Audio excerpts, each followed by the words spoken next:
Bom dia a todos. Vamos dar início aí ao nosso evento. Nós aí que somos os guerreiros da chuva, né? É um temporal aí, o pessoal vai chegando à medida que o evento vai se iniciando, o pessoal vai chegando, porque eu já soube aí que está bem engarrafado aí fora. Então vamos dar início para a gente não atrasar muito o nosso horário. O tema de hoje é o futuro do processo administrativo tributário. É um tema extremamente relevante. Até agradeço a coordenação, meu amigo André Alonso, pelo convite, o professor Daniel Ávila, meu colega Daniel Ávila, que ainda não chegou, mas também agradeço pelo convite, para presidir essa mesa, porque é um tema extremamente relevante, principalmente a partir dos eventos que ocorreram depois da Zelote, da Operação Zelote, por conta, pelo menos no âmbito federal, de se questionar se ainda seria necessário essa estrutura de julgamento em âmbito federal. Então, a gente vai ter aqui 3 palestrantes com autoridade no assunto para falar sobre o âmbito federal, para falar sobre o âmbito estadual e para falar sobre o âmbito municipal. Então, sem mais delongas, vou passar a palavra para o primeiro palestrante, que é o Gilberto Fraga.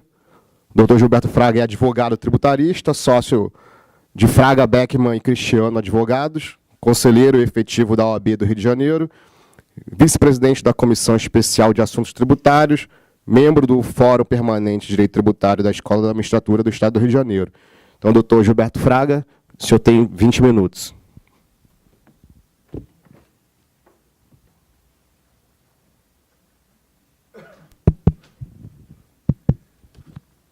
Bom dia. Está me ouvindo? Bom dia a todos. É uma honra especial estar participando desse importante evento, desse importante e oportuno evento organizado pelas Procuradorias da Fazenda Nacional, do Estado e do município. Eu quero agradecer esse convite na pessoa do Dr. Rafael Pepe, saudar a mesa, Dr. Júlio César Santiago, Dr. André Veloso, doutora Cláudia Friese, e o tema que nos foi atribuído, ele envolve o futuro do processo administrativo tributário. Quando estamos a tratar do futuro, é importante que se tenha em conta a realidade atual, as circunstâncias atuais que envolvem a discussão e a solução dos conflitos envolvendo o crédito tributário e a sua satisfação. O arquétipo que existe hoje da discussão do crédito tributário, ele envolve uma fase administrativa em relação àqueles tributos lançados de ofício e uma posterior fase do contencioso judicial com as suas diversas instâncias, seus múltiplos recursos.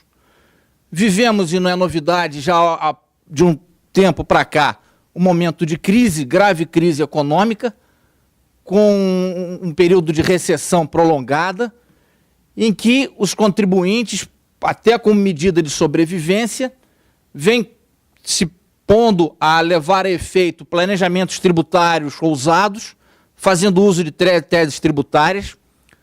A inadimplência é crescente em relação a tributos declarados.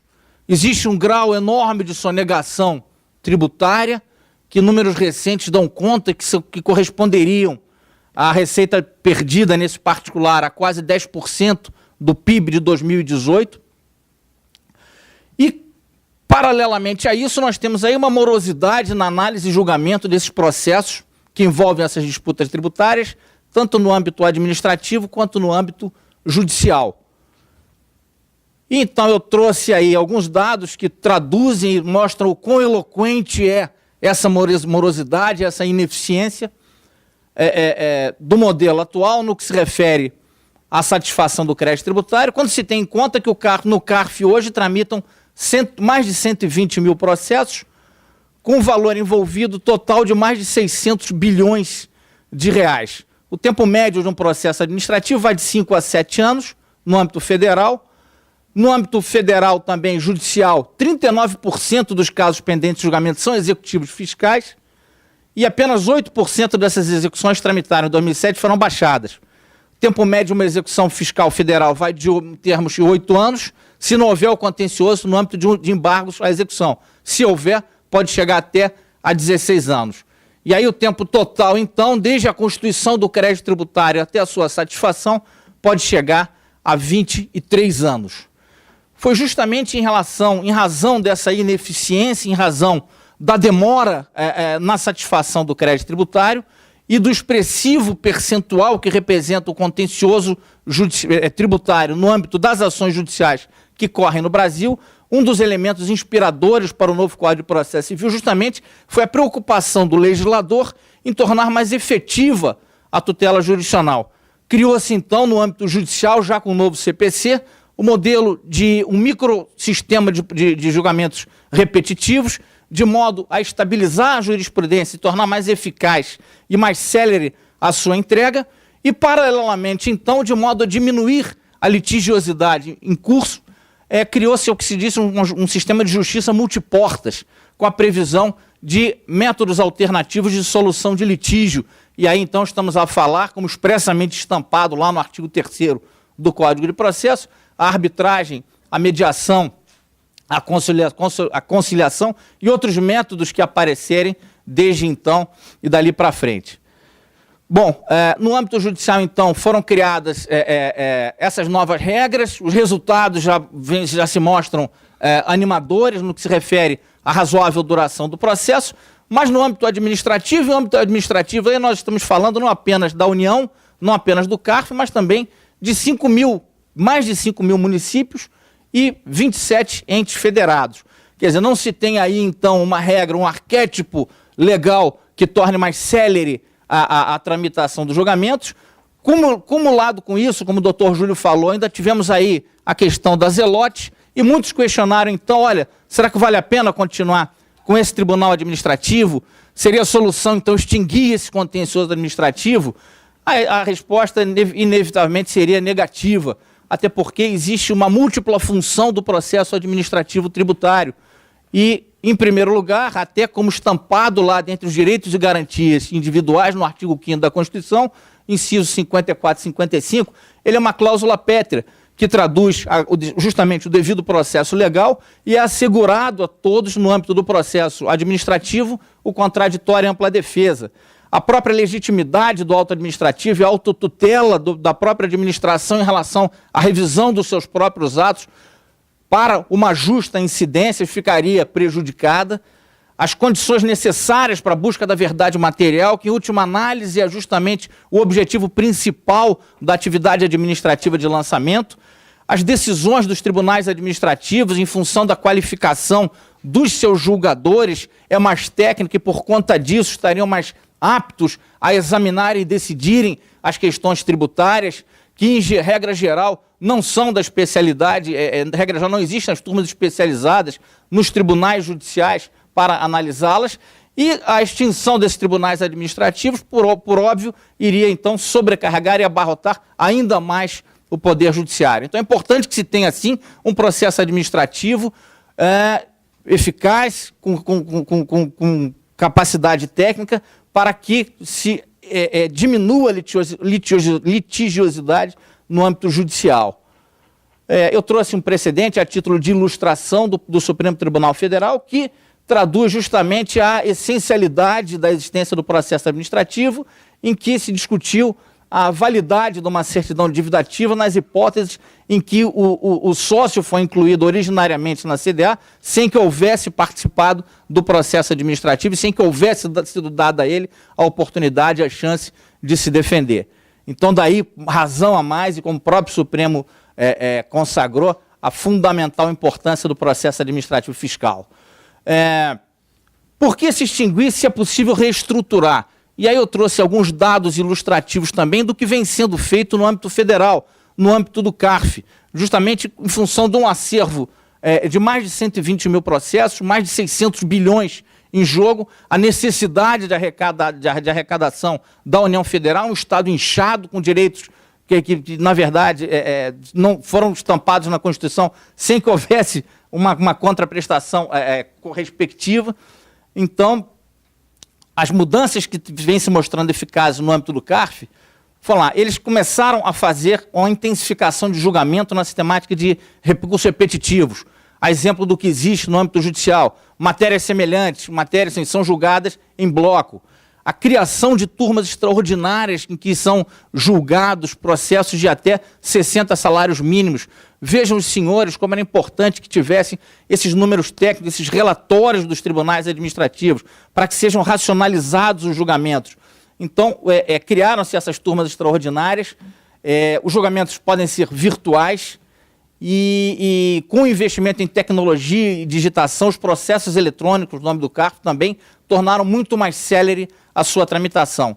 Tão mais célere que foi possível se mensurar o tempo de duração para que se esgotar, para que fosse julgado todo o acervo do tribunal.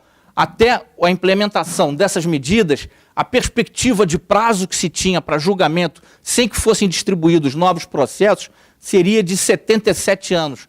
Com essas novas medidas e dentro de uma perspectiva otimista, esse prazo, então, caiu para 6 a 8 anos. Então, são medidas que, na verdade, pressupõem que seja feito um relatório, que haja uma organização interna dos tribunais administrativos, que se tenha conhecimento do seu acervo e que, a partir de então, se trate de uma maneira racional como enfrentar esse acervo, como priorizar determinados julgamentos, como julgar, enfim, casos repetitivos. No âmbito federal também é importante registrar que o CARF mudou o seu regimento, fazendo também com que as decisões seguissem julgamentos repetitivos no âmbito do STJ e do Supremo Tribunal Federal.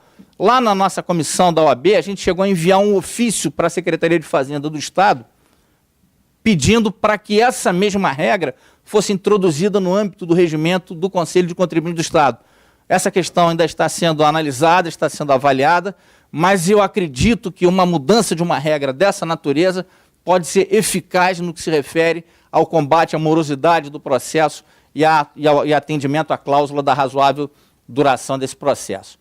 Bom, mas isso aí, na verdade, seria uma perspectiva do futuro do processo, mas é importante dizer o seguinte, olha, certamente não será suficiente. A litigiosidade, no grau que existe no Brasil, ela necessariamente pressupõe que sejam introduzidos métodos alternativos de solução de conflito. E no âmbito federal, muitos defendem, muitos procuradores da Fazenda vêm defendendo, e até setores do empresariado, a possibilidade de estabelecer a arbitragem em matéria tributária. É claro que o tema arbitragem daria um congresso à parte, daria um seminário à parte, mas em linhas gerais, até 2015, a administração pública, então, estaria impedida, seria vedado a ela a possibilidade de arbitragem em relação a questões dela com administrados. Com a introdução da Lei 13.129 de 2015, então, tornou-se possível com a administração pública direta e indireta procedesse à arbitragem de questões que envolvessem sua relação com os administrados, desde que envolvessem direitos patrimoniais disponíveis. E aí, então, o que se tinha como controvérsia, olha, mas em relação à matéria tributária, o crédito tributário, nós poderíamos concebê-lo como direito patrimonial disponível, e hoje há uma preponderância no âmbito da doutrina, no sentido de, olha, na verdade, poderia-se atender a essa cláusula, quando se tem em conta aí que desde que haja uma lei autorizando a arbitragem, como existe uma lei que autoriza a isenção, como existe lei que autoriza a anistia, lei que autoriza a remissão, ou seja, a se tratar, então, da não execução, da não cobrança do crédito tributário. Quer dizer, a lei, então, seria a reserva democrática que legitimaria e chancelaria a possibilidade da arbitragem no âmbito tributário também. A questão chegou a um ponto que chegou a avançar, existe até um projeto de lei complementar, o número 469, que de 10 anos atrás, que alterava o CTN, o artigo 171A, dizendo, olha, a lei poderá adotar arbitragem para a solução de conflito ou litígio cujo laudo arbitral será vinculante. Seria importante também que houvesse uma alteração concomitante no âmbito do artigo 151, que trata da suspensão da exigibilidade. Dizer, olha, instaurado o procedimento arbitral, ficaria suspensa a exigibilidade do crédito tributário. Quer dizer, seria um método alternativo de discussão do crédito tributário que reduziria a litigiosidade, talvez tornasse mais célere e eficaz o contencioso administrativo, o processo administrativo, numa perspectiva futura. Ao lado da arbitragem, e aí o modelo português é sempre um modelo inspirador, porque lá foi estabelecido com sucesso. Eles funcionam no Centro de Arbitragem Administrativa, tratam de questões envolvendo até 10 milhões de euros, só pode ser julgado a questão de direito, não se pode tratar com equidade, de modo que não há o que eles chamam de uma desjuridificação do processo tributário, há que se dar ampla divulgação para as decisões arbitrais, há um movimento de tornar vinculado, quando há decisões repetitivas no mesmo sentido, e a existência de uma lista de árbitros com múltiplas especializações. Isso seria importante até na realidade brasileira, que teriam, por exemplo, questões ligadas a impostos aduaneiros, a classificação fiscal, são questões muito especiais, questões que requerem um conhecimento muito especial de gente de indústria, de gente com outras formações que não apenas a formação jurídica. Então seria, sem dúvida nenhuma, uma ferramenta importante e eficaz no sentido de desafogar o processo administrativo tributário e também fazer com que o lançamento tributário seja feito de uma maneira mais adequada e eficaz. Ao lado da arbitragem existe também a perspectiva da transação tributária, que desde sempre estava lá estampada como uma das modalidades de extinção do crédito tributário, no artigo 156.3 do CTN, e que havia ali a previsão, olha, é preciso, para que ela seja válida, que exista uma lei autorizadora. Na verdade, essa transação não é simplesmente estabelecer, olha, as regras são essas, quem quiser aderir, não. São concessões pelas partes envolvidas, pelo fisco e pelo contribuinte, e como é uma modalidade de extinção do crédito tributário, ela termina o litígio entre as duas partes. Medida autocompositiva que pressupõe, como eu havia falado, concessões mútuas e que depende da edição de normas regulamentares prévias, definindo suas condições e critérios. Isso vem sendo adotado em alguns países desenvolvidos, no caso da Itália, dos Estados Unidos e da França. Na França, só se pode transigir em relação a penalidades. Nos Estados Unidos, a autoridade fazendária, na verdade, só pode transigir em relação ao valor, se o valor oferecido for maior que ele espera arrecadar se executar a dívida. No Brasil, nós temos aí exemplos recentes e que vêm sendo maximizados de municipalidades como Blumenau, Campo Grande, Campinas, Rio de Janeiro, em que sempre existe aí uma perspectiva de dúvidas quanto à interpretação da lei e que exista também uma probabilidade de que haverá aí a sucumbência da fazenda pública, e aí estamos falando em época do novo Código de Processo Civil, em que a sucumbência da fazenda pública hoje envolve um percentual sobre os valores envolvidos, o que aumenta o risco e legitima mais do que nunca a possibilidade de transação justamente por parte dos entes políticos. E o êxito, justamente como eu estou dizendo, o êxito judicial do FII sobre matéria é improvável.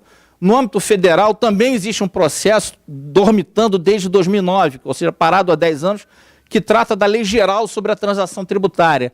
Eu coloquei aqui, depois, se os senhores quiserem, eu posso até divulgar, meu tempo é curto, mas é um projeto de lei que ele é inspirador das leis de transação que vem sendo adotado pelas municipalidades, sobretudo por Blumenau, por Campo Grande. 5 minutos. Enfim, a criação de uma Câmara Geral, podem ser formalizados a Procurador da Fazenda, existe alçada Procurador da Fazenda, superior a 10 milhões, cabe ao Ministro de Estado. E aí, se existem as vedações, não se pode negociar o montante, não pode haver uma barganha em relação ao montante envolvido, nem se falar em discussão sobre a constitucionalidade ou inconstitucionalidade da lei. São questões absolutamente controvertidas, em que há possibilidade de sucumbência por parte da Fazenda Pública. Bom, aí são mais aspectos que ilustram esse projeto de lei federal, a possibilidade, as situações em que pode haver discussão judicial de um acordo, e aí são, enfim, não estejam presentes os requisitos legais, quando haja prevaricação, quando haja dolo, fraude, fira coisa julgada. E, já me encaminhando para o fim, eu tive anteontem, numa reunião do nosso fórum tributário lá da Escola da Magistratura, com o doutor Ricardo Almeida, um procurador brilhante, procurador do município, E ele tem um trabalho publicado do ano passado, em que ele fala princípio do consenso ao tributo. Ele falando, Fraga, olha, ok, existem esses métodos alternativos, mas os métodos alternativos já pressupõem que haja uma discussão prévia que já pode ter se arrastado durante anos. Por que não, talvez, defendamos aí a possibilidade enfim, do princípio ao consenso ao tributo? O que quer dizer isso? Significa haver um diálogo entre as partes, entre fisco e contribuinte, de modo a evitar desencontros, de modo a evitar lançamentos equivocados. Então ele diz, olha, sempre, o ideal seria que houvesse uma disposição no CTN, sempre que possível os tributos deveriam ser lançados e cobrados mediante consenso entre a fazenda pública e o contribuinte. E ele sugere 2 instrumentos. O primeiro, a consulta fiscal. Diferentemente desse modelo que nós temos hoje, não seria um mero ping-pong, uma pergunta feita pelo contribuinte e uma resposta, de modo a que tanto um lado quanto o outro já estivessem se preparando para um litígio futuro, um litígio judicial. Não, o que ele propõe é que seja necessariamente convocada uma audiência pública, se houver casos repetidos naquela mesma dúvida, e que haja aí uma junta apta a julgar esse processo de consulta, com uma ampla discussão entre fisco e contribuinte. E aí, então, esse pré-lançamento, havendo um consenso, seria, então, levado a efeito. Já o lançamento tributário de ofício, ele pressuporia a existência de 2 autoridades participantes do lançamento. Uma, aquela que verificaria as condições fáticas do contribuinte, examinaria sua contabilidade e subsumiria a essas peculiaridades a legislação aplicável. E aí, então, seria franqueado ao contribuinte um prazo para que ele formulasse indagações, para que eles fornecessem subsídios. E esses subsídios e essas indagações, então, seriam examinados e respondidos por essa segunda autoridade. Segundo ele, essa comunicação informal, muitas vezes, ela pode gerar desencontros e, às vezes, algo pouco republicano.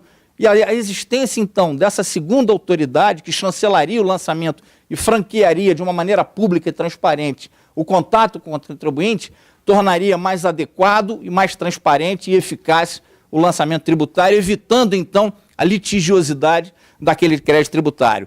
Já me aproximando do fim, que o meu tempo se esgotou, eu acho que é importante, quer dizer, me permito aqui a conclusão do trabalho do Dr. Ricardo Almeida, em que ele dizia, e eu acho super pertinente para o momento que nós estamos e para o tema que nós estamos aqui a tratar, sobre redução de litigiosidade. O Dr. Ricardo fala, a falta de diálogo ou mesmo de debate aberto e interativo entre fiscos e contribuintes tem sido a tônica de um processo administrativo tributário que escamoteia razões e acirra litígios, renovando as enxurradas anuais de execuções fiscais e de ações dos contribuintes junto aos tribunais. E segue dizendo, é preciso que se encerre esse diálogo de surdos, onde os silêncios e gritos apenas prorrogam e exacerbam a ignorância sobre os motivos da tributação encetados pelo fisco ou da não tributação defendidos pelos contribuintes. E assim me despeço agradecendo a paciência dos senhores e o honroso convite para estar participando desse evento. Muito obrigado.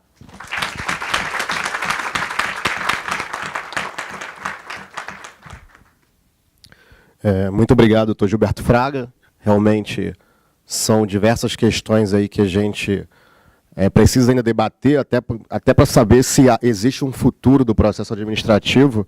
Realmente não dá mais para ficar litigando 10 anos no processo administrativo para repetir tudo depois no processo judicial. Então, você teria aí, sei lá, 18 anos litigando, já peguei processos em execução fiscal onde o crédito tributário era de 15 anos atrás, e ainda assim, por conta da suspensão da exigibilidade da discussão administrativa, não havia prescrição e não tinha como alegar prescrição. O advogado não tinha como alegar prescrição e se retomava todo o debate judicial do que foi discutido administrativamente. Então, eu acho, realmente, as suas colocações também de não tem que haver extinção do CARF, por enquanto, embora eu sei que autores defendam isso, a extinção do CARF, ou a mudança de estrutura para uma justiça tributária especializada para poder fazer com que haja uma independência dos julgadores, também é um problema que o CARF enfrenta.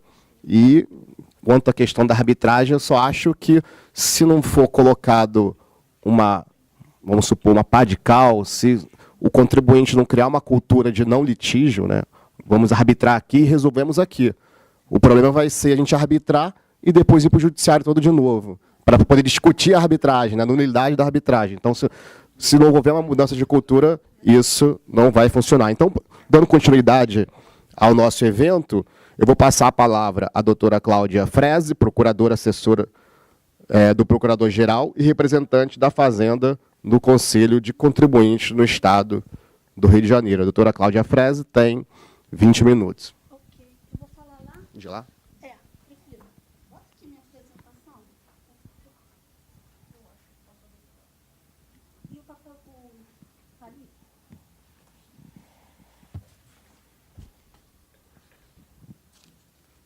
Ok, então, enquanto ele vai ajeitando a apresentação, bom dia a todos.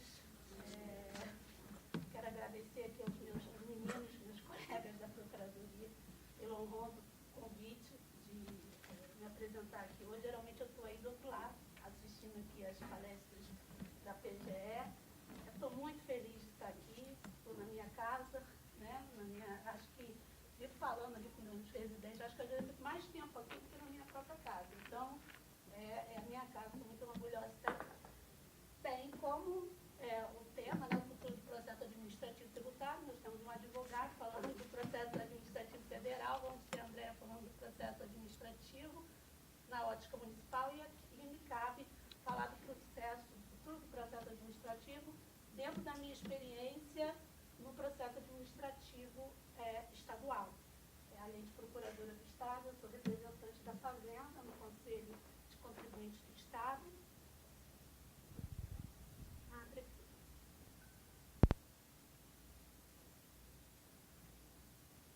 E é uma experiência muito gratificante, e dessa experiência a gente vai fazendo diagnósticos, né, e vai pensando o que pode melhorar, porque efetivamente tem que melhorar, né? Não tem que acabar. Eu achei tão interessante, né, o Gilberto já colocando a questão, né, dessas ideias malucas, vamos acabar com o CARF. Assim que surgiu, iniciou o novo governo, veio uma ideia, vamos acabar com o Conselho de Contribuintes do Estado. E aí é bom a gente debater esses assuntos para deixar claro que, gente, não pode acabar. Pode melhorar, mas não acabar, até porque funciona. E é um instrumento eficaz. Já vou, até para deixar bem claro por que não pode acabar, eu já vou entrar na origem, né? Isso aí não é uma coisa inventada, né? Isso vem, a questão do devido processo legal já começa há 800 anos, né, com a Carta Magna Libertatum. A questão da consensualidade, não só da instituição do tributo, né? Então não é mais aquela... Você vê lá, vou ter essa foto, até foi meu filho que colocou, achei muito engraçado, né? Porque o João Santerra está tão ali, resignado, do lado dos barões, né? E da igreja, ali, a questão do poder de tributar não existe mais, né? Ali começou um embate, poder de tributar versus direito de propriedade. Com a Carta Magna, o tributo já não é mais um poder de tributar, ele nasce de um consenso, você tributa dependendo do que está consentido pela lei, né? E também se inaugura, né, o devido processo legal, essa clause Torinite, que nada é o que a gente tem hoje na nossa Constituição, que é que ninguém será privado de seus bens sem o devido processo legal, e também, né, o artigo 5º, 54 e 55, falados, né, pelo Gilberto, do devido processo legal, contraditório, ampla defesa. E hoje a gente tem o tributo, né, a arrecadação, não mais como um poder de tributar, mas como um instrumento de justiça fiscal. A gente tem que falar em dever fundamental de pagar tributos, né, aquela obra, né, do Zé Casal Tanabás, e não mais simplesmente um direito de propriedade absoluto, mas uma proteção ao patrimônio do contribuinte. Eu até botei esse desenho, né, leão versus águia, né, só para uma brincadeira, né, até perguntei para o meu filho, João, quem ganha? O leão ou a águia? Né? Ele falou, mãe, claro que é o leão, mas se a águia voar, o leão pega. Então, não tem como, né? Então, assim, é uma brincadeira, não é isso. Você vê que o leão nem está rugindo. Mas o conflito, ele continua existindo. E se existe um conflito, tem que existir um processo. Não tem como, né? E eu passo, então, a dizer, se existe conflito, tem que haver processo. E aí eu vou, sendo rápida, né, só passando qual é a natureza do modelo do processo administrativo tributário brasileiro. A gente tem uma questão aqui, que é a cláusula pétrea, que é a inafastabilidade da jurisdição. A jurisdição aqui no Brasil é una, então, e é exercida pelo Poder Judiciário. Então, há limites de atuação no processo administrativo tributário, né? Eles não têm função jurisdicional, o que tem aqui é a concretização da súmula 473. É um momento de controle interno de legalidade e revisão do ato administrativo. E isso tem algumas consequências, né? Algumas peculiaridades desse modelo. Não há propriamente uma lide, essa lide só vai ocorrer lide com um atributo de definitividade, né? Pelo menos com relação ao contribuinte não vai existir, né? É uma revisão de ato administrativo sob o prisma da legalidade. E eu falo isso porque vejo muitos advogados, o tribunal tem que declarar inconstitucional uma lei. Não tem, o tribunal administrativo não pode declarar inconstitucional uma lei, não tem competência para isso. Quem tem competência para isso é o Poder Judiciário. Concordo com o Gilberto, que a partir do momento que o Supremo declara inconstitucional, até em regime repetitivo, né, pelo princípio de vinculação dos precedentes, acho certíssima a regra do CARF, que diz que o Tribunal Administrativo deve reconhecer. Mas ele não está declarando inconstitucional uma lei, ele está realmente, em razão do princípio da moralidade, da praticidade, ele está acatando uma decisão do Supremo Tribunal Federal. Perfeito. Agora, o julgador, o julgador administrativo declarar, ele não tem competência normativa, né, competência constitucional, e muitas vezes não tem nem competência técnica para isso. Né? Então, assim, não dá. Esse é o nosso modelo. E acho que ele não tem que mudar nesse aspecto. Outra questão também, o processo administrativo é criado por lei, pertence à administração pública. Não dá para... Existem algumas ideias assim, meio malucas, vamos criar umas autarquias. Tudo bem, a autarquia ainda pertence, mas eu ainda acredito que os tribunais eles têm que ficar totalmente dentro dos tribunais administrativos, da administração pública, sob auspícios da administração pública, porque ele faz um trabalho de revisão do ato administrativo e isso tem que ficar na seara da administração pública. Agora, ele não deixa de ser uma garantia do contribuinte, né? E haverá uma justa aplicação da lei. E, por isso, é necessário que haja essa disponibilização dessa estrutura administrativa permanente destinada ao controle dos atos administrativos. E, concordando aí com o Gilberto, não sei se eu consigo entender isso como uma cláusula pétrea, não chego a esse ponto, mas eu acho que o processo administrativo ele tem que ser mantido, sim, porque ele é eficiente, ele tem a sua finalidade, e se não fosse assim, não tivesse processo administrativo tributário, ia acabar tudo no judiciário. E ontem, quem esteve aqui, né, pegar os dados do... E o Gilberto trouxe também, mas ontem os dados do CNJ em números é terríveis. Né? Aqui no Rio de Janeiro, se não me engano, 60%, só no TJ do Rio, 60% são execuções fiscais com uma taxa de estrangulamento de 92%. Quer dizer, não vai resolver nunca esses conflitos, não tem como. Então, da mesma forma que o Estado não pode abrir mão dos procedimentos para cobrar o crédito, ele também não pode abrir mão de garantir ao contribuinte o direito de impugnar esse crédito, de exercer o contraditório em ampla defesa através do processo administrativo.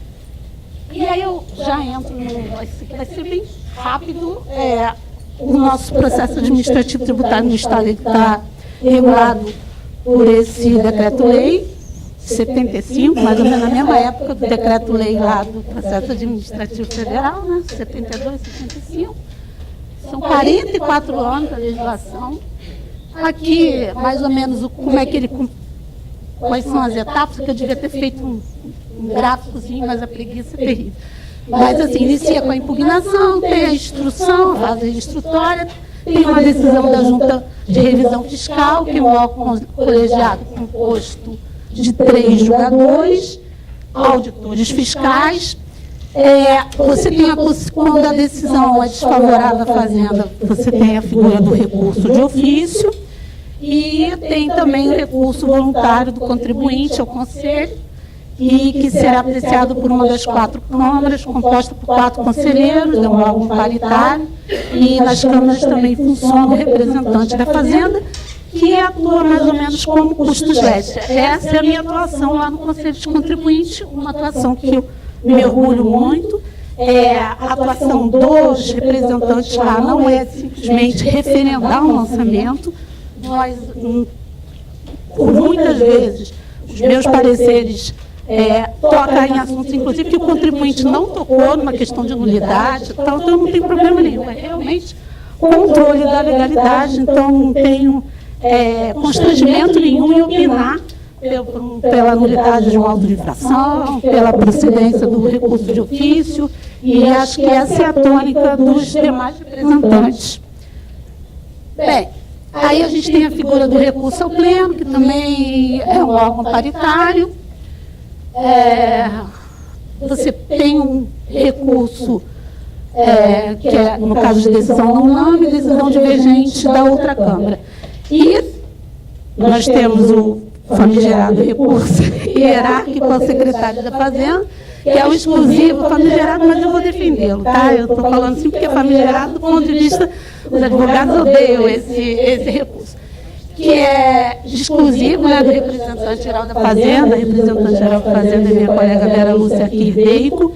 Ela se vale desse, mas eu vou mostrar em estatística que ela não utiliza tanto esse recurso assim. A gente tem um sentimento, né, uma razoabilidade de que não, isso aqui eu não vou recorrer, porque isso não é o caso, tá?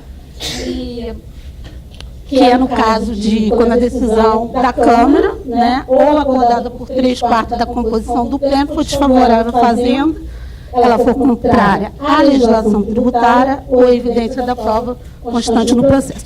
E, além do recurso horário, mais ainda nós temos a avocatória, que não é um recurso, né, mas ele pode ser usado. O secretário de Fazenda ele pode avocar processo administrativo para efeito de decisão a novo encaminhamento. A avocatória, ela, ultimamente, eu vou até demonstrar ali, ela está sendo usada mais pela representação geral da Fazenda em casos para favorecer o contribuinte. Quando ela tem uma situação que caberia o recurso hierárquico, eu acho que ela vai entrar com o recurso hierárquico. Mas tem uma situação que não cabe, mais ou menos, não está dentro das hipóteses de cabimento do recurso hierárquico, e a Vera costuma usar a avocatória. Mas mesmo nesses casos, eu até perguntei, os 2 casos que ela me falou, no último ano, 2018, foram só 2 avocatórias, graças a Deus, mas foram para favorecer o contribuinte.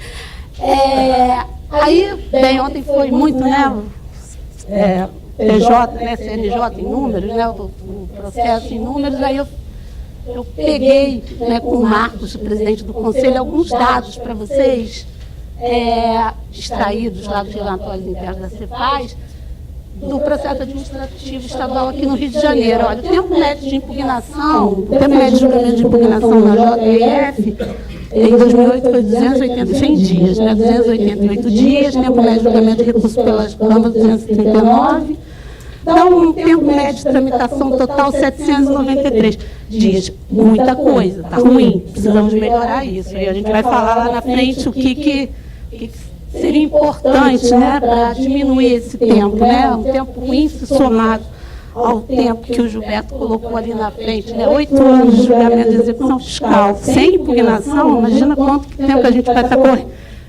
Uns 16 anos, então não dá, a gente tem que melhorar esse tempo. Aqui é uns dados de quantidade, muito menos que no CARF, né, no processo administrativo federal.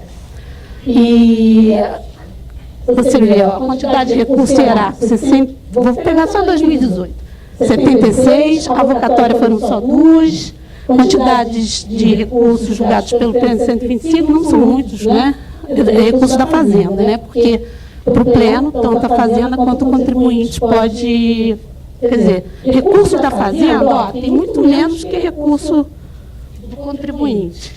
E aqui eu fiz um gráficozinho com esses dados, né, até para mostrar que funciona, gente. Olha, impugnação, vamos pensar só em 2018. Tudo bem, 60 foram desprovidas 40%, mas já estou 40% dos contribuintes já saíram satisfeitos aqui. Na primeira instância. Em primeira instância, assim, sofre muitas críticas, porque há uma vinculação aos entendimentos, né, do secretário de Fazenda, eles não teriam muita liberdade no julgamento, mas só com isso a gente já tem 40% aqui satisfeito. E outra coisa que a gente nota também é a questão dos recursos de ofício. Isso eu vou falar lá na frente, da questão da qualidade dos autos. Absurdo, né? 95%, quase 96% dos recursos de ofício desprovidos. Ai, meu Deus, vou correr. O Júlio já está caçando a varada, o seu Luiz vai cortar o microfone. Mas, bem, o que eu estou querendo mostrar aqui é que isso que vai ficar à disposição depois é que funciona, é um tribunal que funciona, ele resolve realmente conflitos. E a estatística demonstra isso, tá? Aqui tem até a questão de quanto de valor ele trata. E o que atrapalha, né, o processo administrativo tributário? Por que alguns fatores externos, né, que influenciam a complexidade da legislação, né, a coexistência de vários atos determinando o comportamento, falta de qualidade na produção normativa, isso é terrível também. A gente vê aqui na PGE, às vezes tem que fazer análise prévia de projeto de lei, um tempão para entender o que está escrito ali, né? Então, fico imaginando eu aqui, imagino um contribuinte lá, com o ônus de ter que fazer atividade de apuração de imposto, contribuinte que interpreta, porque a maioria dos tributos hoje é por homologação, declaração, né? Falta de previsibilidade. Ontem o professor Marco Aurélio ficou falando de segurança jurídica o tempo todo, mas isso é legislação complexa e entendimentos contraditórios dentro da própria legislação. Tem contribuinte que aguente isso, né? Vai ter conflito mesmo, né? Isso vai gerar inadimplemento, vai gerar sonegação, cria um ambiente de desconfiança generalizada. Aí tem uma cultura de autoinfração, porque a arrecadação cai, aumenta o número de autos. Isso aí eu acho que não é nem do Estado, isso também é na União também. E a gente tem um problema também do sistema pormenorizado na Constituição, então todos os sistemas tributários estão constitucionalizados. O Gilberto falou, o conflito não termina na esfera administrativa, há uma demora na pacificação dos temas nos tribunais superiores. Ontem nas palestras falaram, se o Supremo fosse só julgar o que está estocado lá em repercussão geral, 12 anos. E todo ano surge mais temas em repercussão geral. Então a gente não consegue resolver. Né? No meu caso, que a gente trabalha com ICMS, não tem um tema de ICMS que eu não vou conseguir um dispositivo lá na Constituição para tentar levar isso lá para o Supremo. Então fica muito difícil. Receio por parte dos jogadores de editar súmulas, ante a frequente modificação de entendimento. A gente teve agora a linha de pedir lá no artigo 30 que tem que ter segurança, vamos editar a súmula. Lá no tribunal acho que não tem nenhuma súmula administrativa, não tem condição de ter, porque edita uma súmula, depois o Supremo precisa diferente lá, fica difícil. Então, medidas externas indispensáveis. A simplificação da legislação, não tem jeito, vamos começar por isso. Radical, reforma tributária, aí a gente já tem, no final do ano passado foi aprovada na Comissão Especial da Câmara a proposta da emenda 293A, que propõe uma unificação de impostos, né, a criação de IBS estadual. Tem um projeto de reforma tributária correndo por fora, uma emenda lá, número 7, isso aqui acho que é do pessoal lá da FGV de São Paulo, que cria um IBS nacional, e aí vai ter que, se tiver que ter um processo, vai ter que ser um processo administrativo, nacional, não é um imposto federal. Mantém um grau de competência dos estados e municípios. Aqui no Rio de Janeiro foi criado recentemente um decreto, criou uma comissão de elaboração de propostas de reforma tributária, mas eu acho que é até mais amplo, eles estão pensando em reforma não só constitucional, mas reforma na legislação estadual. Vamos lá, tem a uniformização, isso aí eu tenho esse projeto, mas esse projeto realmente, isso aqui está lá desde 2014, acho que não vai avançar, porque esse projeto ele se propõe a criar uma uniformização do processo administrativo, mas ele trata de questões administrativas, eu acho que está invadindo competência dos entes da federação, então isso aí todo mundo criticou, teve até um evento aqui na PGE, acho que foi uma unanimidade, acho que chegou para um ponto de advogados e todo mundo concordou que isso não dá para ir. Agora, isso aí que eu acho que é legal, que influencia positivamente, né, o processo administrativo tributário. São os estímulos à autorregularização, que foi a consensualidade que o Gilberto estava falando. Né? No Rio de Janeiro, a gente já tem um aviso amigável desde 2014. E ano passado foi criado o Fisco Fácil, que é um ambiente digital da Secretaria, e são encaminhados e-mails para o contribuinte, dizendo assim, olha, ainda mais facilitado pelo domicílio fiscal eletrônico, né? Ó, você está com uma inconsistência aqui na sua declaração. O que é isso? Então, quer dizer, é amigável, não tem contencioso nisso aí. É uma oportunidade para ele se autorregularizar e ele até justificar. Isso aqui vai dar um problema lá na frente, porque eu acho que a Fazenda vai ter que mandar dispor de auditores fiscais para atender esse contencioso. Não tem contencioso. Para atender esse sistema de autorregularização, porque não é simplesmente chegar para o contribuinte e falar assim, regularize, porque às vezes o contribuinte tem uma justificativa, eu fiz dessa forma, porque não é assim. Então tem que ter uma resposta.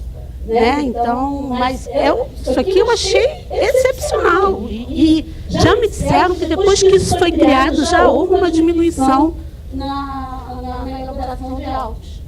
Ai, gente, tem que correr.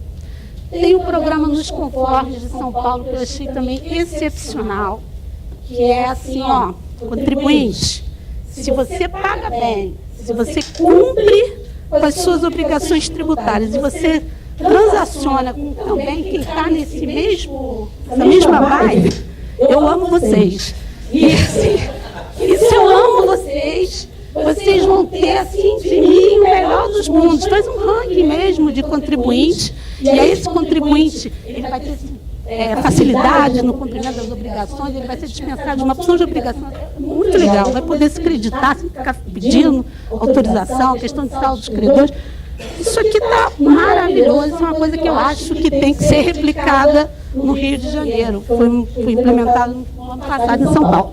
Outra coisa também, o Gilberto já tinha falado, que é o controle de qualidade da autoexpressão. O Gilberto falou na questão da consensualidade, mas eu acho que alguns estados já têm, São Paulo já tem, é o seguinte, não dá para um auditor lá, mesmo com rápido, resolver que aquilo tudo está errado e pronto, é a cabeça, não dá. Ontem o professor Macoré falou assim, existem os afoitos, né, dos dois lados, tanto os afoitos do lado do fisco, que quer lavrar tudo, que o contribuinte está errado, e existe o afoito do lado do contribuinte, que eu posso fazer tudo, não vai me pegar. Não dá. E eu acho que o controle de qualidade do auto tem que ser feito. Tem que ter uma comissão, ele não pode ser só da cabeça do auditor. Então, lá em São Paulo já existe, aqui no Rio já me falaram que estão se pensando nisso, em criar uma estrutura para isso, o Júlio já vai matar. Aprimoramento da consulta tributária, nem vou falar, o Gilberto já colocou bem, eu só acho que tem que ter transparência fiscal, consulta num jogo assim, eu e você, é só o ping-pong, como o Gilberto, não dá. Tem que ter transparência, tem que dar uma publicidade não só para o contribuinte, mas para o fiscal também. O fiscal, às vezes, na autofração nem sabe que teve uma consulta já dizendo que aquilo não podia, entendeu? Então, tem que ter essa publicidade, né? E outra coisa também, o órgão da administração que vai responder essa consulta, ele tem que ter reconhecido a capacidade técnica. Então, dentro da própria fazenda, acho que teria que ter um concurso interno para ver quem vai preencher esse cargo. E até eu fazer um contraponto, lá na Lei dos Conformes de São Paulo, tem a previsão do tratamento mais gravoso ao devedor quanto mais. Não dá para a gente pensar em consensualidade, criar um ambiente de confiança e continuar aquele pessoal que está no crime agir sem nenhuma resposta da administração. Então, vamos tratar bem quem está em conformidade, e vamos tratar mal quem está no crime. E aí, a questão do tratamento mais gravoso ao devedor quanto mais, que não se aplica a essas súmulas. Ontem o Marquinhos já falou sobre isso na palestra dele, e eu acho que o processo administrativo tributário vai agradecer muito se a gente conseguir afastar esses caras até do litígio, né? Porque a gente às vezes perde assim, um tempo no processo, assim, cara, isso aqui é crime, isso aqui não tinha que estar aqui. Esse cara não podia nem estar trabalhando, esse cara tinha que estar com a cassação de inscrição. Bem, esse devedor quanto mais, já tem estados que já têm lei sobre isso. No estado do Rio de Janeiro tem um projeto de lei. Tem um projeto de lei no Senado que é para regulamentar o 146A da Constituição, soube que a PGFN está mandando pelo Poder Executivo também um projeto prevendo medidas restritivas ao devedor quanto mais. Acho também, dentro dessa questão do devedor quanto mais, que vai favorecer também muito o processo, é uma integração dos diferentes órgãos de Estado baseado no compartilhamento de informações, ações de inteligência voltadas para os grandes devedores e que desenvolve atividades danosa aos cofres públicos. Estou falando do devedor quanto mais mesmo. A gente tem que afastar esse cara para que o processo ele se verifique efetivamente numa relação fisco-contribuinte, não fisco e criminoso. Estou assim, bem... E aí não vou falar sobre a transação, porque o Gilberto já falou, só quero deixar claro que no caso de ICMS a gente tem um problema que é não só essa questão da lei, a gente também está amarrado no convênio, e já existe convênio 169, que diz que não pode resultar em dispensa do imposto devido de maneira nenhuma. Tem a Lei Geral de Transação, que o Gilberto já falou, tem o PLC 469, que o Gilberto já falou, que permite a solução de conflitos por arbitragem. Teve um evento aqui do SEBAR, tratando exatamente desse caso, e lá tem até um grupo de estudo já pensando, já gestando um projeto de lei para que seja permitida a arbitragem no processo administrativo tributário. Bem, quais são as medidas internas que eu acho indispensáveis para o futuro do processo administrativo estadual? Implementação do processo administrativo tributário eletrônico. Ai, meu Deus, até vergonha falar isso aqui, né? Nós não temos processo administrativo tributário eletrônico lá na Secretaria de Fazenda. Então, isso é urgente, né? Isso não depende de lei, não depende de nada, né? Uso de novas tecnologias para garantir a eficiência dos julgamentos, né? A codificação das matérias, elaboração de pautas temáticas, isso tudo está na pauta lá do presidente do Conselho do Contribuinte do Estado, com o secretário de Fazenda, e a gente vai correr atrás disso. Aperfeiçoamento da legislação, fundamentada na seguinte premissa. Né? Legislação pode ser a curto e médio prazo, mas o que eu acho que tem que manter, né? O que tem que ser observado nessa legislação? A manutenção do grupo grau, né? Não tem como não existe decisão perfeita, esse negócio de vai decidir só por um colegiadozinho, pronto, isso não existe.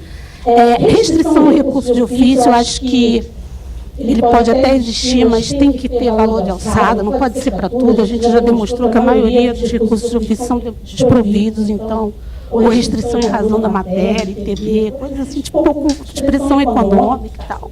Fim da avocatória, acho que a avocatória não dá, mesmo que seja para favorecer o contribuinte, não é o instrumento, acho que não é por aí. Isso aí vai criar o fim da composição paritária. Isso aí pode ser para o futuro.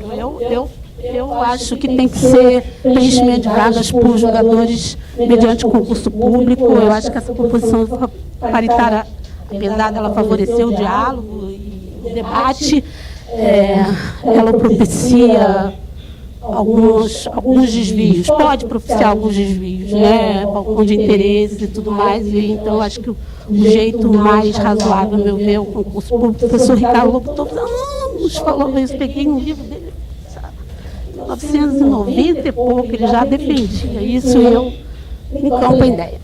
administrar os embargos de declaração contra qualquer coisa terrível, né? Mas é porque aqui no processo administrativo estadual não tem embargos de declaração, lá no CARF tem, aqui a gente não tem. E vinculação dos órgãos da fiscalização e dos julgadores aos presidentes dos tribunais administrativos e dos tribunais superiores. Por que eu estou dizendo isso? Porque tem decisão reiterada lá do Conselho de Contribuinte e o fiscal continua lavrando auto de infração diferentemente do que foi decidido. Então, não tem. Se a gente tem lá no 927 vinculação dos precedentes, tem que trazer isso para o processo administrativo também. E agora, eu sou favorável ao recurso hierárquico ao secretário, mais restritos a 2 casos, né? Quando a decisão é contrária ao entendimento pacífico dos tribunais superiores, eu digo por quê? Porque tem julgador que quer dizer que ele pode declarar inconstitucional por deixar isso. Então, acho que tem que ter alguma coisa, até porque a Fazenda, depois que termina o processo administrativo tributário, se a decisão é desfavorável a ela, ela não tem poder judiciário, tem uma preclusão administrativa, então tem que manter, né? E no caso de flagrante nulidade, né, também pode ter uma fraude no julgamento. Eu acho que nesse caso aí, o recurso secretário é uma válvula de escape. Gente, meus amigos, era isso. Desculpa, presidente. É isso, Júlio. Muito obrigada.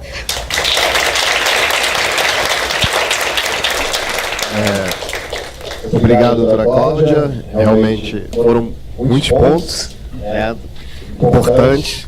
Infelizmente, o nosso tempo é curto. Não dá para abordar todos esses pontos, mas eu acho que um ponto que eu vou ressaltar da sua apresentação é justamente a questão da imparcialidade do julgador. A doutora Cláudia mostrou um dado de que 40% dos recursos dos contribuintes são providos, eles saem satisfeitos. Na Fazenda Nacional, a gente agora tem pareceres e portarias que permitem que a gente não recorra, não seja obrigado a recorrer, dá uma flexibilidade maior e segurança para o procurador atuar, aceitando o que o contribuinte argumenta. Antigamente existia uma recorribilidade quase que automática, um medo de que se atuasse contra a Fazenda, então o procurador acabaria sendo responsável, ou o servidor. Então, essa autonomia maior ao procurador em âmbito federal, pelo menos, faz com que ele diminua um pouco a litigiosidade, porque ele não leva adiante determinados casos. E eu acho que, como você falou, tem certos jogadores que não respeitam o precedente, né, internamente. Cada vez maior o nosso sistema processual. O Ronaldo Campos, ontem, na Fazenda, falou isso, dos precedentes. Então, cada vez mais o nosso sistema processual ele está observando os precedentes, ele está caminhando para uma observação maior dos precedentes do que simplesmente observar o que diz a lei, aplicar, e não interessa o que aconteceu lá no judiciário ou um julgamento repetitivo que já se teve, inclusive o doutor Gilberto também comentou. Acho isso extremamente importante, e acho também extremamente importante o que você falou sobre a estrutura do processo administrativo, da maior condição de trabalho também, você ter maior... Você mencionou que aqui não tem nem processo eletrônico, né? Então, já você vê como é que a gente precisa de maior estrutura até para poder trabalhar melhor os casos. Então, vou passar para a doutora Andréa Veloso a palavra. A doutora Andréa Veloso é procuradora do município do Rio de Janeiro, coordenadora da pós-graduação de Direito Tributário da FGV aqui do Rio, professora de Direito Tributário da FGV do Rio, da EMERGE, ex-procuradora do Banco Central do Brasil, professora do LLM de Direito Empresarial do IBMEC, é coautora do livro Curso de Direito Tributário Brasileiro. Então, doutora Andréa Veloso, a doutora tem 20 minutos, já tem a palavra. Não sei se está ligado já.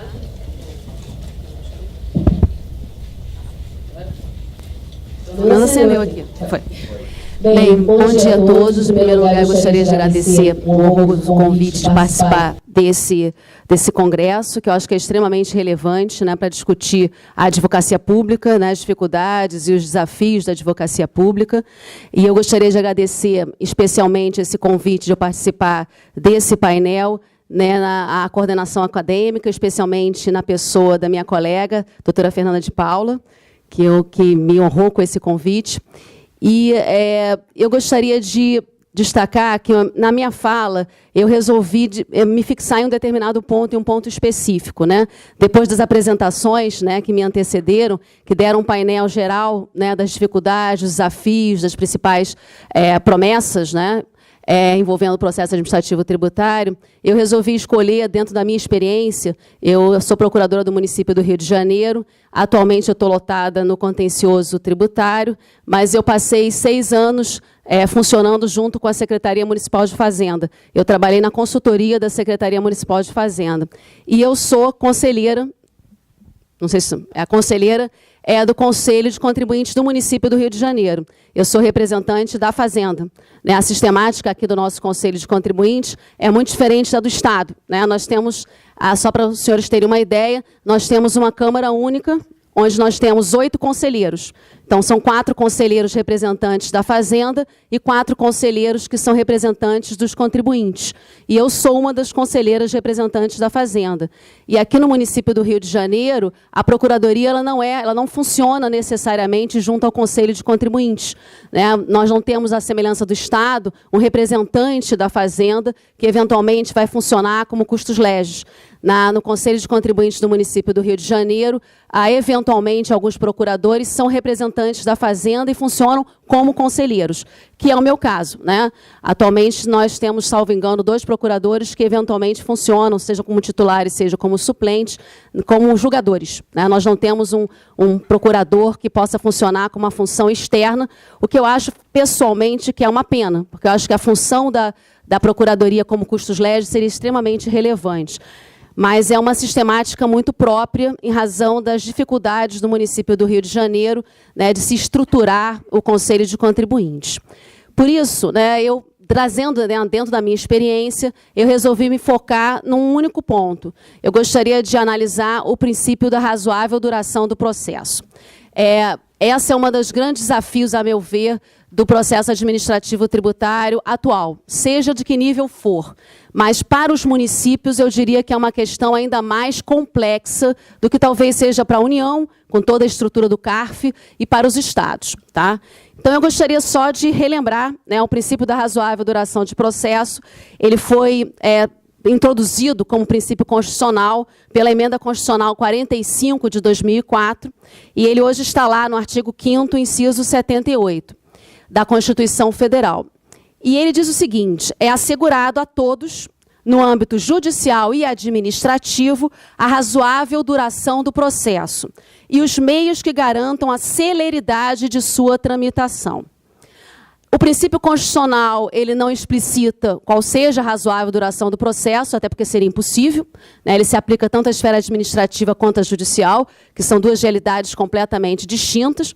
E mais, mas ele deixa claro que você tem que assegurar os meios processuais para, eventualmente, caso haja uma violação desse princípio, né, o interessado possa vir a defender a proteção do seu direito.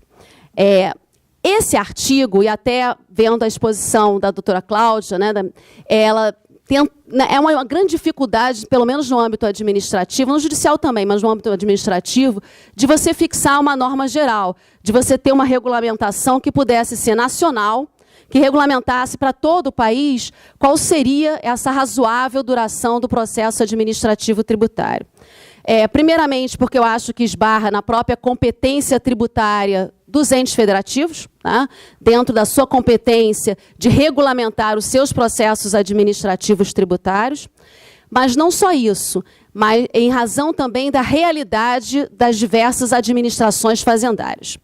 Né? Porque se na União você tem o CARF, você tem toda uma sistemática, já uma estrutura, com turmas especializadas, subdivididas em câmaras, né? Toda uma sistemática de recursos repetitivos, os senhores não podem esquecer que, em relação aos municípios, são 5.000 municípios, e com realidades extremamente diferenciadas.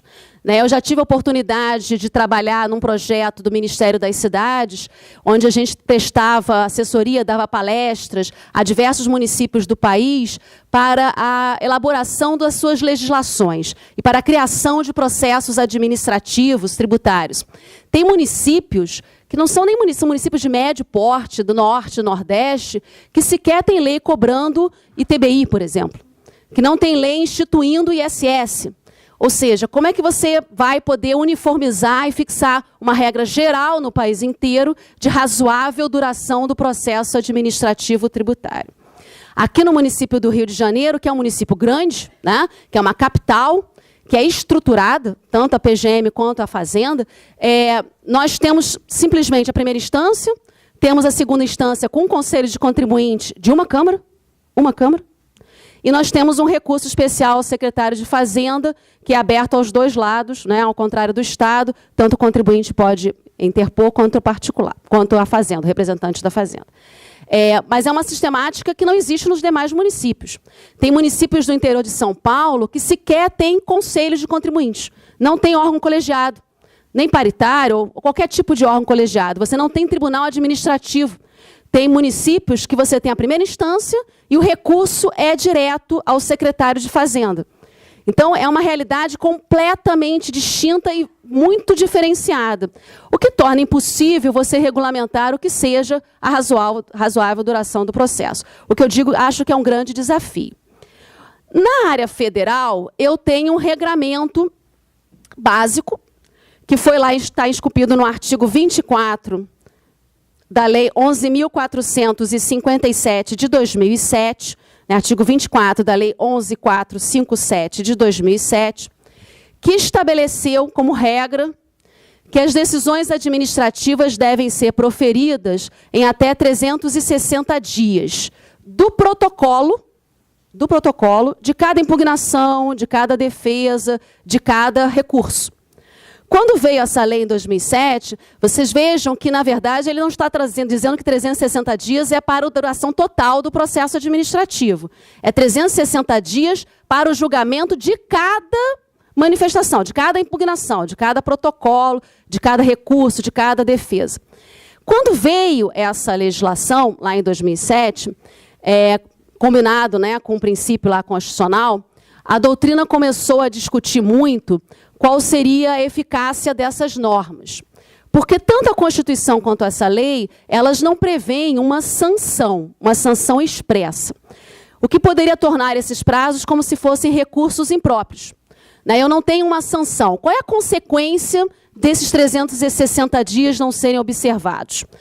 Qual é? Você vai punir alguém vai estar sujeito a uma responsabilidade funcional? Qual é a consequência prática até na vida do contribuinte? Vai haver uma prescrição, não vai se consumar a prescrição? As legislações e a Constituição, elas não definiram essa consequência prática. E aí eu diria que nós temos duas vertentes básicas que nós que trabalhamos com processo administrativo, e com contencioso, nós estamos muito enfrentando no dia a dia. São duas correntes. A primeira delas seria no sentido de que, se houvesse, por exemplo, uma omissão, a autoridade não observasse esse prazo, 360 dias, isso geraria um direito líquido e certo do contribuinte a impetrar um mandado de segurança, a exigir em juízo que efetivamente ao contencioso administrativo, a primeira instância, a segunda instância, viesse a julgar aquela impugnação. Seria uma omissão da administração que poderia ser corrigida via a impetração de um mandado de segurança. Aqui no município do Rio de Janeiro, isso tem acontecido bastante. No município do Rio de Janeiro, nós não temos nenhuma lei semelhante ao da União Federal. Nós não temos nenhuma lei dizendo qual é o prazo que as autoridades têm para julgar impugnações, recursos e assim por diante. Eu não tenho essa previsão legal. Então, muitos contribuintes estão pedindo a aplicação por analogia da legislação federal. Então, eles impetram o mandado de segurança. O Conselho não julgou em 360 dias o recurso voluntário, eles pedem a liminar para ser incluído em pauta aquilo para que ocorra o julgamento. E os juízes da 12ª Vara, que é a vara especializada em matéria tributária aqui, na comarca da capital, eles têm dado liminares para que seja julgado tendo aquele prazo. Eles têm aplicado por analogia, em geral, claro que tem exceções, mas em geral, aplicado por analogia à legislação federal. Só que a nossa realidade é muito diferente da realidade federal. Nossa estrutura é muito diferente da do CARF. Então, às vezes, a gente recebe, né, como eu disse, eu trabalhei 6 anos junto à consultoria da Fazenda, e às vezes eu elaborava as informações das autoridades coatoras, né? E às vezes o presidente do Conselho de Contribuintes vinha desesperado, dizendo assim, mas, doutor André, como eu vou cumprir uma liminar para em 2 dias, a 10 dias, eu julgar esse recurso voluntário? Esse recurso voluntário ainda chegou aqui, está demorando, óbvio, mas está com o representante da Fazenda para fazer uma análise prévia. Vamos dizer assim, que ele tem 300 processos para fazer análise prévia. Como é que eu vou colocar isso em 10 dias? Eu ainda tenho que ir para o relator. Eu tenho todo um procedimento.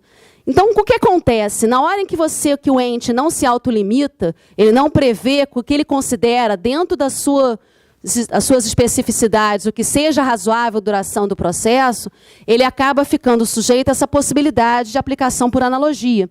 E muitas vezes você tem que explicar ao juízo que não é uma má vontade, né? A autoridade ali quer julgar, cumprir a liminar, mas às vezes é inviável. Com uma Câmara, com julgamento uma vez por semana, como é que você vai conseguir em 10 dias? Às vezes, em 10 dias não tem nenhuma sessão para ser julgada. Então, há uma dificuldade prática. Não estou eximindo de jeito nenhum, e depois eu vou enfrentar, né, o que deve ser feito para tentar solucionar esse problema. Mas eu diria que esse é um primeiro ponto. Se você não cumpre, caberia um mandado de segurança, e aí a questão é que você vai ter que cumprir a liminar no tempo que foi determinado pela autoridade judiciária. Uma outra questão, que é uma outra interpretação, que tem ganho força aqui no TJ do Rio, e é algo que me preocupa muito como procuradora do município, né, e como conselheira, é a discussão de que, se por acaso você não observar a razoável duração do processo, aquela norma teria uma eficácia máxima, que acarretaria a perda do crédito tributário por parte da Fazenda Pública. Ou seja, haveria o reconhecimento da chamada prescrição intercorrente na fase administrativa tributária. Então, você reconheceria que o crédito da Fazenda estaria prescrito, porque aquela razoável duração do processo não foi atingida. Essa é uma discussão grande que está ganhando força. No Conselho de Contribuintes, cada vez mais, nós temos recebido, né, alegações de prescrição intercorrente na fase administrativa. Cada vez mais os contribuintes estão alegando isso em juízo, especialmente aqui no TJ, em função de uma mudança de jurisprudência. Eu gostaria só de abordar essa discussão para os senhores compreenderem, né, a gravidade, a meu ver, esse é um dos grandes desafios, né, de quem trabalha com processo administrativo, em função das dificuldades práticas. Tem acordos que são decorrentes, inclusive, aqui do Estado do Rio de Janeiro, né, que são questões defendidas pela PGE, e que para o município, né, acaba sendo também ruim, porque quando você começa a ter uma jurisprudência, né, de um outro ente, né, o TJ já está julgando no sentido, quando chega a questão do município, às vezes eles nem prestam atenção que as controvérsias são um pouco diferentes. E aí tem acordos do TJ reconhecendo prescrição intercorrente se o processo administrativo tributário durar, no total, mais do que 5 anos. Que é um entendimento com base numa aplicação por analogia do decreto 20.910 de 32, que estabelece um prazo de 5 anos para que, em relação a qualquer matéria, você possa propor uma ação perante a administração pública. Esse é o prazo da ação anulatória. Então, que é contada da notificação do lançamento. Então, qual é o raciocínio do Tribunal de Justiça em alguns acordos? Se a Fazenda tem 5 anos para ajuizar a execução fiscal, se o contribuinte tem 5 anos para entrar com uma ação anulatória, o processo administrativo tributário não pode durar mais do que 5 anos. Esse é o prazo que seria razoável de duração do processo administrativo tributário. Já que não tem uma regra geral, esse é o que eles estariam aplicando como razoável. Então, se o processo não chegar aos 5 anos, eles reconhecem a prescrição intercorrente e simplesmente extinguem a execução. E no Estado do Rio de Janeiro, tem algo que é, a meu ver, né? E, claro, a doutora Cláudia certamente, né, tem muito mais conhecimento do que eu, mas, lendo os acordos, um argumento que tem suscitado, que tem sido fundamentado por alguns desembargadores, é que no Estado do Rio de Janeiro, a lei geral que regulamenta o processo administrativo prevê prescrição intercorrente. Então, como o decreto 5, né, de 75, ele é silente, que é o específico, eles estão aplicando a norma geral, que é a da Lei Geral de Processos Administrativos, que faz menção à prescrição intercorrente. No município do Rio de Janeiro, como eu disse, nós não temos nem no processo administrativo tributário, nem na lei geral, prazo máximo. E também não temos nenhuma previsão de prescrição intercorrente no processo administrativo, que é uma diferença para o Estado. Mas, realmente, é um fundamento a mais. O que seria essa razoável duração de processo? O que seria isso? Essa é uma questão que, pessoalmente, eu já tive a oportunidade de pensar muito sobre ela, é um tema que realmente me interessa, e eu tenho um entendimento, não só porque eu sou procuradora do município, porque às vezes eu dou aula, meus alunos sempre brincam comigo, mas, professora, você é procuradora, tem sempre uma posição um pouco mais fazendária, pode até ser. Mas eu, pessoalmente, entendo que essa segunda solução não seria a correta. Eu acho que reconhecer a prescrição intercorrente na fase administrativa, ela vai de encontro a algumas regras que são constitucionais. A primeira delas é o próprio artigo 146, inciso 3 da Constituição Federal, letra B, que diz que cabe à lei complementar fixar normas gerais relacionadas à prescrição e decadência. Então, e o CTN, que é a lei complementar que hoje nós temos regulamentando prazos prescricionais, causas de interrupção, causas de suspensão, ele em nenhum momento trata de prescrição intercorrente na fase administrativa. Eu não tenho essa previsão. Ao contrário, o prazo prescricional, ele começa a contar da constituição definitiva do crédito. Está lá no artigo 174. E um posicionamento já pacífico do Supremo e do STJ há algum tempo é que eu só tenho constituição definitiva do crédito depois que eu terminar a fase de impugnação ao lançamento, exatamente o processo administrativo tributário.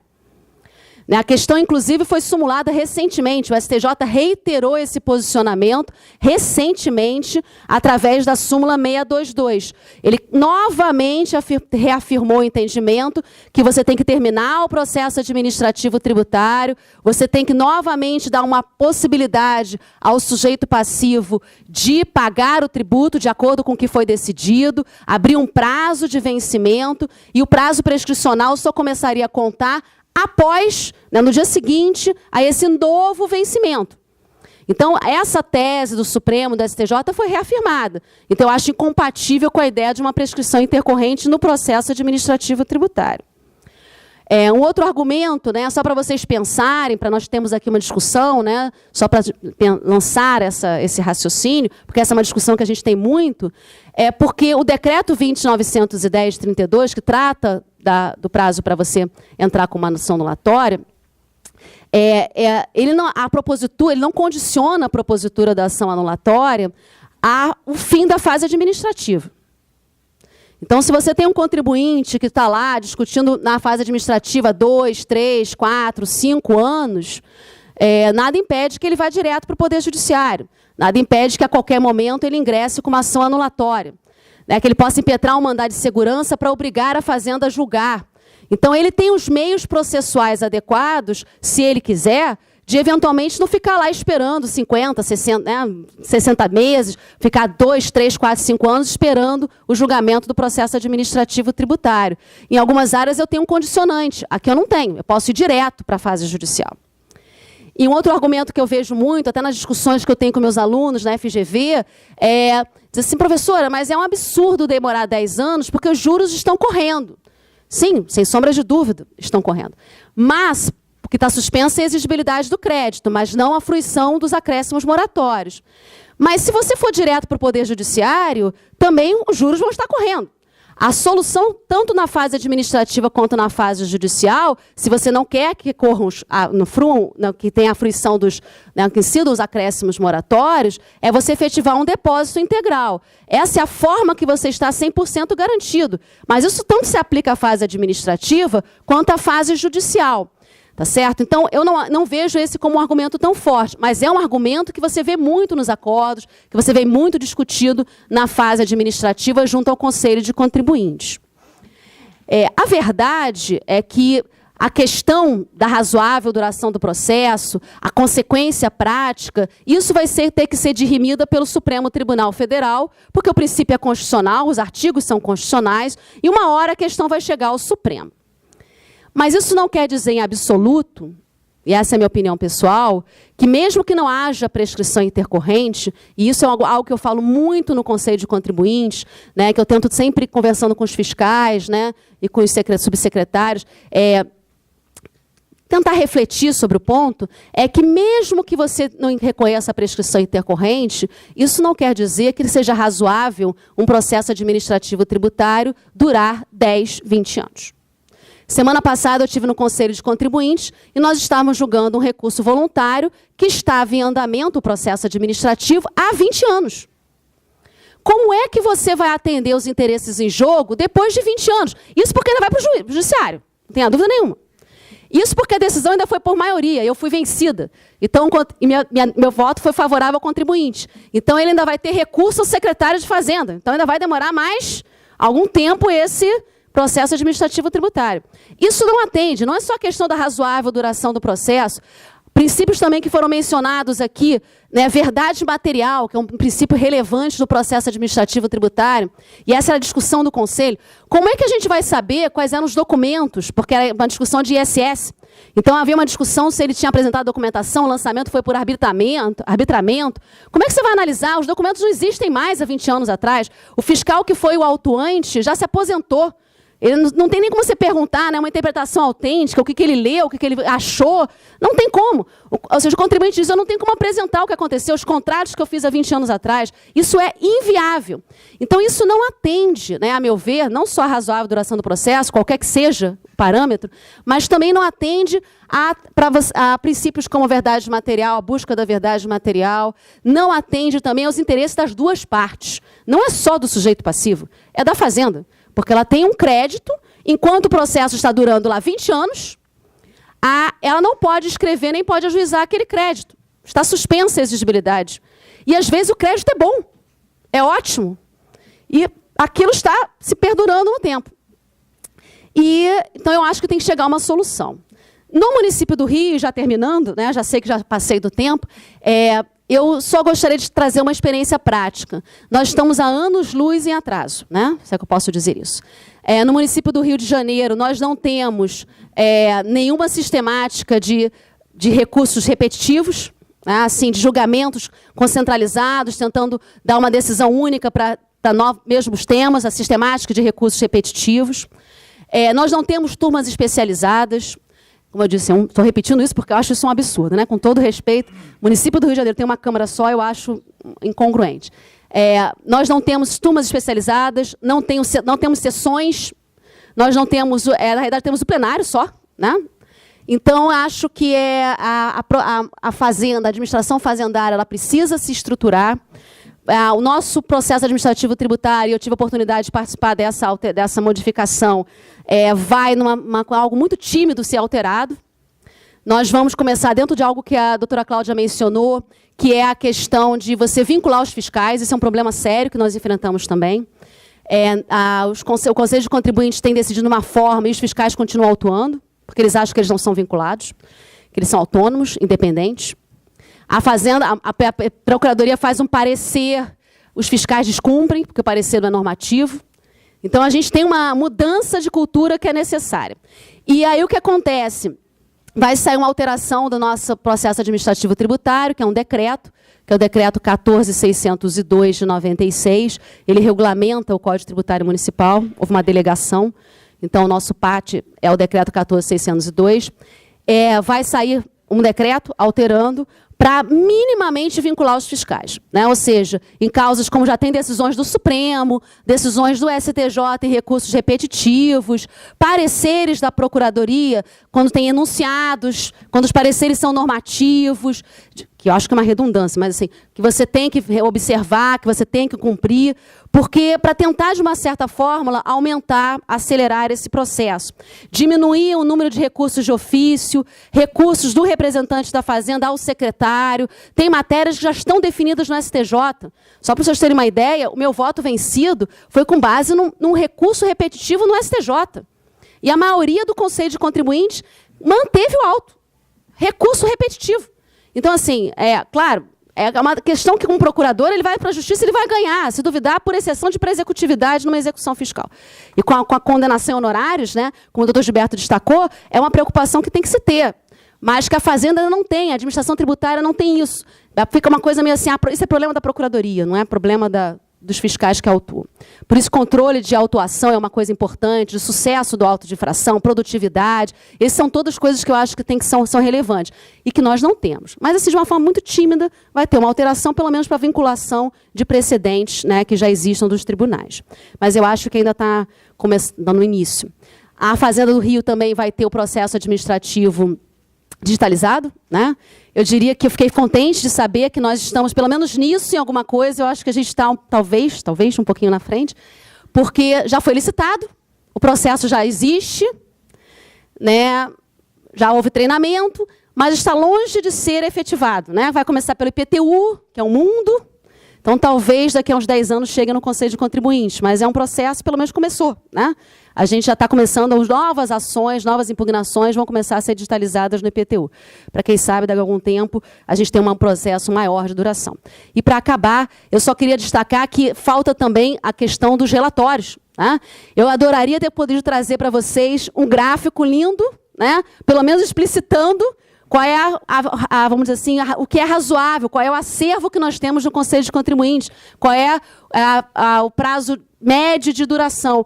Mas isso no município do Rio de Janeiro, nós não temos. As análises são feitas manualmente, são feitas processo por processo, ou seja, é feito um levantamento quando eu quero alguma coisa imenso. Isso não existe. Então, nós não temos sequer esse dado. E vocês pensem que nós somos o município do Rio de Janeiro, né? Imagine um município que é pequeno. Tá?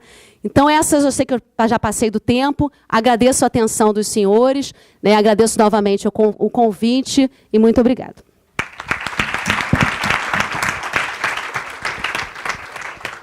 Obrigado, doutora Andréia. Realmente são muitos pontos importantes também, principalmente essa questão das consequências da demora, né? Quem é que responde pela demora de um processo? Por que a Fazenda é que vai perder o crédito tributário, se às vezes a demora é ocasionada pelo contribuinte, e o mesmo pode ser dito ao contrário, né? Às vezes a Fazenda realmente ocasiona a demora, mas eu já vi muitos casos onde o contribuinte faz com que o processo se estenda e ainda assim depois argue a prescrição do intercorrente. Então é uma questão a se refletir, realmente são muitas questões. Eu queria, antes de encerrar aqui, entregar o certificado ao doutor Gilberto Fraga, aqui, doutor Gilberto, certificado de participação da doutora Cláudia, da doutora Andréia. Queria, e aí para encerrar esse painel, agradecer mais uma vez aos palestrantes, né? Esse tema processo administrativo tributário é um tema que ainda vai dar muito o que falar.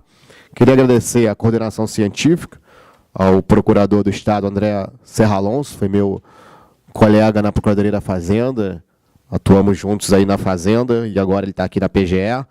Ao Daniel, André, ao Daniel Ávila, né, meu colega na PFN, a doutora Fernanda de Paula, né, minha colega na doutorado e mestrado da UERJ, e ao doutor Rafael Pepe, que eu acabei de conhecer, foi um prazer. Então foi um prazer participar, obrigado à presença de todos, e a gente encerra aqui esse painel. Muito obrigado.